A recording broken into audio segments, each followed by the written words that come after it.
لکھاں حدیثاں نے نبی پاک صلی اللہ علیہ وسلم نے، کچھ کتابی شکل چلے تو کچھ کتابی شکل چ نہیں. تسی حیران، یہ کتابوں میں جو لکھی ہے نا، یہ تو ان حدیث کا 100واں حصہ بھی نہیں ہے.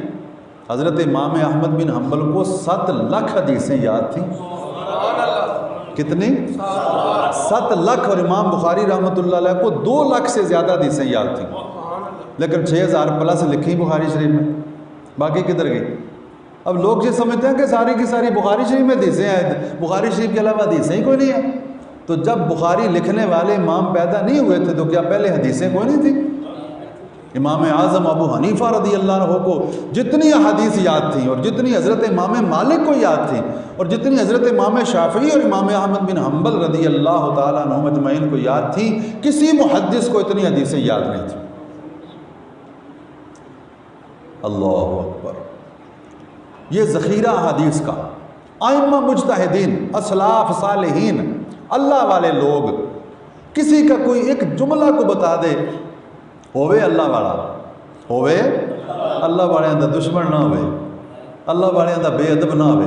داتا صاحب، خواجہ غریب نواز، حضرت پیر پٹھان، حضور خواجہ قبلہ عالم نور محمد محاروی، حضرت محبوب الہی خواجہ نظام الدین اولیاء، حضرت بابا صاحب فرید الدین گنجے شکر، انہوں دے مرشد کریم خواجہ بختیار کاکی اوشی، اور انہوں دے مرشد غریب نواز 99 لاکھ ہندوانوں کلمہ پڑھانے والے، حضرت خواجہ اجمیری عطائے رسول فی الہند، غوث پاک حضرت جنید بغدادی، امام غزالی، حضرت امام جلال الدین سیوطی، جنہاں نوں 1-2 بار نہیں 70 بار تو بھی زیادہ جاگدیاں اکھاں نال حضور دے جلوے دے سبحان اللہ.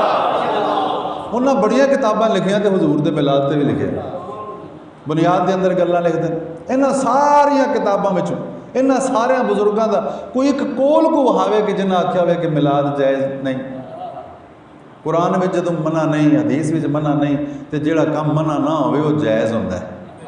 جیڑا کم منع نہ ہوئے وہ اے میرا موضوع ختم ہو گیا. دعا کریے ہاں جی، تو اور گلاں کریے کوئی سرکار دو عالم کرنی چاہیے. کچھ موقع ملے، تسی بیٹھے ہو، قابو آئے ہو ساڈے ہیں تے کچھ اسی بھی دل دی پڑھاس کر لیے. ہن دسو اج چوتھی محفل ہے، 5ویں ماشاء اللہ سبحان اللہ، اور 12 ہونیاں نے.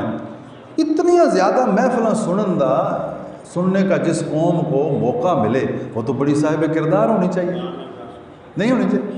لیکن ہے کیا ہے؟ ایک وقت تھا لوگ سر پکڑ کے بیٹھ جاتے تھے جب دودھ میں لوگ پانی ملاتے تھے. اب چلو پانی میں دودھ ملا لیں، پھر بھی چلو دودھ تو رہے گا نا، اصل تو ختم نہیں ہوگی. اصل جو ہوتی ہے نا کسی چیز کی بھی وہ ختم نہیں ہوتی. لیکن اب اتنی زیادہ محفلیں، اتنے زیادہ حاجی، کوئی گلی ہے جہاں حاجی نہ ہو؟ بلکہ اب تو حال یہ ہے کہ کوئی برادری ایسی نہیں جہاں 2-4 حاجی نہ ہوں، کوئی گھر ایسا نہیں ہے جہاں کوئی حاجی صاحب نہ ہوں. اور عمرے کے لیے تو اتنی مہنگائی کے باوجود جناب دیکھیں حرم شریف، مطاف شریف، جب بھی آپ دیکھیں نظارہ کریں لائیو، مطاف شریف بھرا ہوا آپ کو نظر آئے گا. اور وہ جو طواف کرتے ہو ہر وقت نظر آئیں گے وہ مکہ مکرمہ کے نہیں ہیں. ان میں سے کوئی 1% ممکن ہے، اگر 10,000 ہے تو ایک بندہ مکہ مکرمہ کا ہوگا. بہت کم وہ آتے ہیں حرم میں. یہ عجیب ان کی عادت ہے، عجیب محرومی اور بدنصیبی. آئیں گے تو گرمی سے ڈریں گے ہیں. محبت کے ساتھ جانے والے بہت تھوڑے ہیں. ایک مقصد کے ساتھ عمرے کرنے والے حج کر، وہ جس قوم میں اتنے حاجی ہوں، 30 لاکھ کم و بیش جو ریکارڈ میں آئے ہیں نا گورنمنٹ نے جن کی اناؤنسمنٹ کی ہے سعودیہ نے، وہ 30 لاکھ ہیں جنہوں نے اس دفعہ حج پڑھا ہے. اب بتائیں 30 لاکھ حاجی ہوں جس قوم میں ایک سال میں، اس قوم کا پھر یہ حال ہونا چاہیے ہیں. پہلے لوگ شرماتے تھے رشوت لیتے ہوئے چھپ کے، ڈر کے. اب لائیو کیمرے چل رہے ہیں، ریکارڈنگ ہو رہی ہے، ویڈیو وائرل ہو رہی ہیں، کوئی شرم نہیں. حیا ختم ہو گئی. اسے کہتے ہیں دلوں کا مردہ ہو جانا. دلوں کا مردہ ہو جانا. قرآن فرماتا ہے لوگ نہیں مرتے مگر دل مر جاتے ہیں جو کہ سینوں میں. انشاءاللہ کسی کا دل نہ مر جائے. مردہ ضمیری یہ انتہائی بد نصیبی کی بات ہے. فرض کی فکر کوئی نہیں، واجب کی فکر کوئی نہیں، مستحب کی بڑی فکر ہے. گلیاں سجاؤ، گھروں کو سجاؤ، محفلیں کرو، لیکن ہمیں اور تمہیں دیکھ کر کوئی کہے تو یہ رسول اللہ کا غلام ہے۔ ابھی آج ایک ہمارے پاکستان کے بہت بڑے نامور خطیب ہیں، واعظ ہیں، ان کے ساتھ ہم اکٹھے تھے ڈیفینس میں، صبح سویرے ایک محفل تھی، واپس آئے تو مجھے اب اپنی گاڑی میں نے عرض کیا تو بٹھا لی، تو کہتے ہیں کل ہی میں آیا ہوں یا پرسوں آیا ہوں عمرے سے، وہاں ایک سید صاحب انڈیا سے آئے ہوئے عمرے کے لیے ملے تو تعارف ہوا تو مجھے بہت ساری انہوں نے نصیحتیں کی، ایک کہا حافظ صاحب مدینہ شریف تو جا رہے ہو پاکستان، مدینہ شریف نو بدنام نہ کرنا، کوئی تمہیں دیکھ کر مدینے والے پر انگلی نہ اٹھائے۔ کیا مجال تھی کسی کافر کی کہ ہمارے آقا کے کارٹون بناتا کوئی؟ کیوں بنائے ہوئے؟ کیوں جرت ہوئی ہے ان کو؟ کیا جرت تھی کافروں کی کہ وہ قرآن پاک کو آگ لگاتے ہیں؟ آج کوئی مہینہ ایسا نہیں گزرتا کہ قرآن پاک کی بے حرمتی ہوتی ہے۔ ایک وہ ہے جو ریکارڈ میں ہو رہی ہے، ایک وہ ہے جو ریکارڈ نہیں ہوتی، اور ایک وہ ہے جو کافر بے حرمتی کر رہے ہیں، اور ایک وہ ہے جو ہم کر رہے ہیں۔ آپ حیران ہو جائیں گے۔ میں ایک مسجد میں حاضر ہوا، کم از کم 100-150 نمازی وہاں فجر کی نماز میں ہوتے تھے، حالانکہ فجر میں لوگ غافل ہوتے ہیں، کم آتے ہیں، 4-4 500 نمازی ہوتے ہیں نماز میں۔ قرآن پاک کی کھڑکیاں کھولیں صفائی کے لیے، اکثر قرآن شریف کے نسخوں کو دیمک چاٹ رہی تھی۔ یہ مسجد کا حال ہے جہاں سینکڑوں نمازی آتے ہیں۔ کتنے گھر ہیں جن کے افراد صبح سویرے نماز فجر کے بعد اپنے دن کا آغاز رب کے کلام کی تلاوت سے کرتے ہیں، تویز لینے بھاگتے ہیں، جو گھر میں پڑا ہوا ہے اسے دیکھتے ہیں، باہر سے نسخے ڈھونڈتے ہیں، جو ازمودہ تیرے گھر میں ہے اس کو تو ایک دفعہ آزما کے دیکھ۔ اور آج پھر تویز اور ہرس، یہ تویز کیوں ڈھونڈا جا رہا ہے؟ ہرس مال دنیا کی، مرتبے کی ہرس۔ عیسائی پیر بن گئے، عیسائی، مسلمانوں کو مر جانا چاہیے جن کے پیر اور رہنما عیسائی بن جائیں۔ کرسچن دکانیں کھول کے بیٹھے ہیں اور تویز بیچ رہے ہیں، مسلمان ان سے، ان کا کوئی خریدار ان کا عیسائی نہیں ہے، کیونکہ وہ تو جانتے ہیں جو کچھ ہے یہ جادوگر ہے، بے ایمان، لیکن ہم ان سے خریدتے ہیں۔ ایک صاحب نے مجھے بتایا رمضان شریف ہے، ایک بندہ فوت ہو گیا، فاتحے کے لیے بیٹھے ہیں، وہ سموکر تھے، سموکر ماہر ہوتے ہیں، خوشبو ان کو آ جاتی ہے سگریٹ کی، چرس وغیرہ کی، تو مجھے بدبو آئی چرس کی، قریب سے آ رہی تھی۔ میں نے کہا یار رمضان شریف میں اور مسلمانوں کی گلی میں، یہاں تو کسی عیسائی کا گھر نہیں ہے، تو یہ چرس کی بدبو آ رہی ہے، کون پیر ہے؟ وہ جو صاحب خانہ تھے جن کے پاس کہتے ہیں میں تعزیت کے لیے گیا، انہوں نے کہا اندر ہمارے پیر صاحب بیٹھے ہیں۔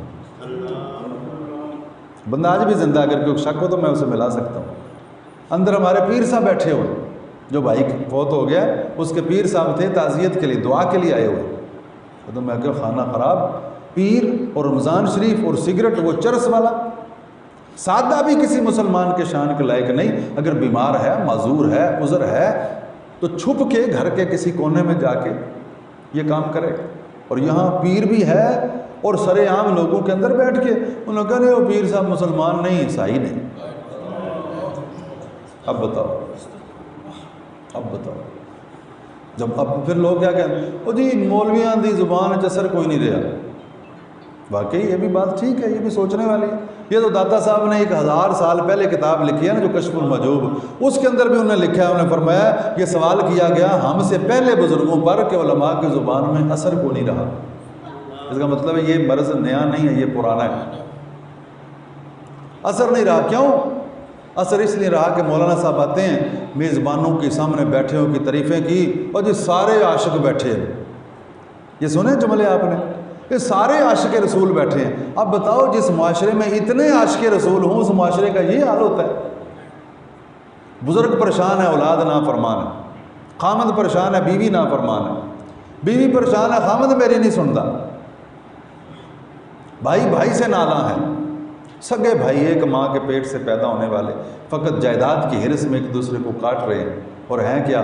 عاشق رسول ہیں کیا؟ عاشق ایندے نہیں ہوتے، عاشق ایسے نہیں ہوتے۔ عاشق تو تھے جنگ یمامہ میں زخمی پڑے ہوئے، جنگ یمامہ میں زخمی ہیں، ایک نے پانی مانگا، پانی لایا گیا، ان کو پکڑایا گیا، جب پیالہ منہ کے قریب کیا تو ساتھ والے نے مانگ لیا، پانی پیا نہیں، وہیں سے ہٹا کے اس کو عطا کر دیا۔ عشق تو یہ ہے رسول اللہ کا۔ ایک گھر میں بکرے کی بھنی ہوئی سری، عربی بڑے اچھے سٹائل سے سریاں آج بھی بھونتے ہیں، کھانے والی ہوتی ہے واقعہ تھا، سری بھنی ہوئی آئی، انہیں اس نیت کے ساتھ، اس خیال سے کہ ہو سکتا ہے ہمارے پڑوسیوں کے گھر میں کھانا نہ ہو، انہیں پڑوسیوں کے گھر میں بھیج دی، انہیں کھائی نہیں، انہوں نے کہا ہو سکتا ہے ساتھ والے گھر میں آج کھانا نہ پکا، انہیں وہاں بھیج دی، وہ کئی گھروں سے پھر کے پھر وہ سری اسی گھر میں آ گئی جہاں سے چلی تھی۔ عاشق ایسے ہوتے ہیں۔ عاشق امام حسین رضی اللہ تعالیٰ عنہ حضرت اسامہ بن زید رضی اللہ عنہ کی عیادت کے لیے گئے، جو نبی پاک صلی اللہ علیہ وسلم کے غلام ابن غلام تھے، حضور بڑی شفقت فرماتے تھے۔ حضرت اسامہ رضی اللہ عنہ حضرت زید کے بیٹے ہیں، حضرت زید وہ ہیں جنہوں نے اپنے والدین پر سرکار کو ترجیح دی، ماں باپ کے ساتھ نہیں گئے، حضور کی غلامی وہی رکھی۔ اللہ نے قرآن میں سارے صحابہ کا ذکر کیا ہے، پر نام صرف حضرت زید کا ہے قرآن میں، سورہ احزاب کے اندر۔ بڑی شفقت سرکار کرتے ہیں، بڑی محبت فرماتے تھے۔ حضرت عبداللہ ابن عمر رضی اللہ تعالیٰ عنہما بڑے عمر کے ہو چکے تھے، مسجد میں ایک بچہ ٹہل رہا تھا، فرمایا یہ بچہ کون ہے؟ بینائی کمزور تھی، پہچان نہ پائے۔ ساتھیوں نے عرض کیا جناب یہ محمد بن اسامہ بن زید ہے رضی اللہ تعالیٰ عنہم، یہ حضرت زید کا پوتا ہے، یہ حضرت اسامہ کا بیٹا محمد ہے رضی اللہ تعالیٰ عنہ۔ آنکھوں میں آنسو آ گئے، کیوں رو دیے؟ پر میں ان کو اگر حضور دیکھتے تو بڑے خوش ہوتے، یہ غلام کے بیٹے کو۔ آج میں اپنے سگے بھائی کے بچوں کو دیکھ کے خوش نہیں ہوتا، اور کلمہ کس کا پڑھتے، اور ہیں کیا عاشق۔ پھر فرمایا حضرت عبداللہ ابن عمر رضی اللہ عنہ نے فرمایا ان کے والد حضرت اسامہ جب چھوٹے تھے نا، اسی عمر کے، مسجد آتے ٹھنڈ کی وجہ سے ان کی ناک بہتی تو نبی پاک صلی اللہ علیہ وسلم اپنے ہاتھ سے خود ان کی ناک صاف کر دیتے تھے۔ بیٹا کس کا ہے؟ غلام کا۔ اور آج میں اپنے بھتیجوں سے پیار نہیں کر سکتا، انہیں دیکھ کے مجھے گھن آتی۔ یہ محبت، یہ پیار جو آج اولاد کے ساتھ کچھ نہ کچھ ہے کہ بوڑھے بابے بھی گود میں بچوں کو لیے پھرتے ہیں، یہ حضور پاک، یہ صاحب میلاد کا صدقہ ہی ہے۔ آقا کریم صلی اللہ علیہ وسلم سے پہلے لوگ اپنے بچوں سے کوئی پیار نہیں کرتے تھے، بیٹیوں کو درگور کرنے کا تو آپ نے سنا ہے، لوگ بیٹوں کو بھی قتل کر دیتے تھے، رزق کی تنگی کی فکر کی وجہ سے۔ معاشی بدحالی ہے، دانے تھوڑے ہیں بچے مار دو۔ اللہ اکبر۔ ایک بزرگ فرمانے لگے کتنے بدبخت اور بدعقل تھے، کتے پالتے تھے اور اولاد کو قتل کر دیتے تھے، بیٹیاں اور بیٹے مار دیتے تھے کہ روٹی کھائیں گے، روٹی کہاں سے لائیں گے، مگر کتے شکاری رکھے ہوئے تھے، ان کو روٹی کھلاتے تھے۔ خدا جب دین لیتا ہے عقل بھی چھین لیتا ہے۔ کوئی کافر سیاںا نہیں ہو سکتا، اگر سیاںا کو ہو سکتا ہے تو وہ عاشق رسول ہی ہو سکتا ہے، وہ نبی کریم صلی اللہ علیہ وسلم کا کوئی دیوانہ، حضور صلی اللہ علیہ وسلم کا کوئی غلام ہی وہ سیاںا ہو سکتا ہے۔ اور سیاںا ہونے کا صرف ایک ہی نسخہ ہے، کوئی اور نسخہ نہیں ہے کہ اپنی مرضی چھوڑی جائے اور مرضی مولا کے مطابق اپنے کریم آقا صلی اللہ علیہ وسلم کی تابع داری میں زندگی گزاری جائے۔ اللہ تعالیٰ بصیرت عطا فرما دیتا ہے۔ بصارت نہ بھی ہو کام چل جاتا ہے، بصیرت نہ ہو تو کام نہیں چلتا۔ عمر کا ایک وقت ایسا بھی آتا ہے، ایک حصے میں بندہ پہنچتا ہے، اپنا نام بھول جاتا ہے، اپنا گھر بھول جاتا ہے، اپنے بچے بھول جاتا ہے، اپنے شہر کا نام بھول جاتا ہے، گم ہو جاتا ہے۔ آئے روز آپ سنتے ہیں، ٹی ویوں پہ اعلان ہوتے ہیں، ریڈیو پہ اعلان، اخباروں میں اشتہار آتے ہیں، بابا جی 90 سال کی عمر ہے، یادداشت کمزور ہے، اتنے دنوں سے لاپتہ ہیں۔ حضرت اکرمہ رضی اللہ تعالیٰ عنہ، حضرت عبداللہ ابن مسعود رضی اللہ عنہ کے شاگرد، حضرت حضور امام اعظم و حنیفہ کے اساتذہ میں جن کا نام آتا ہے، وہ فرماتے ہیں میرے حضرت استاد گرامی حضرت عبداللہ ابن مسعود نے فرمایا کہ جو بندہ قرآن پاک کی تلاوت ہمیشہ کرے، عمر جتنی بھی ہو جائے دماغ تازہ ہی رہے گا، دماغی خلل کا شکار نہیں ہوگا، حافظے میں خرابی نہیں آئے گی، اور دماغ خشک ہوتا ہے تو حافظہ ختم ہوتا ہے۔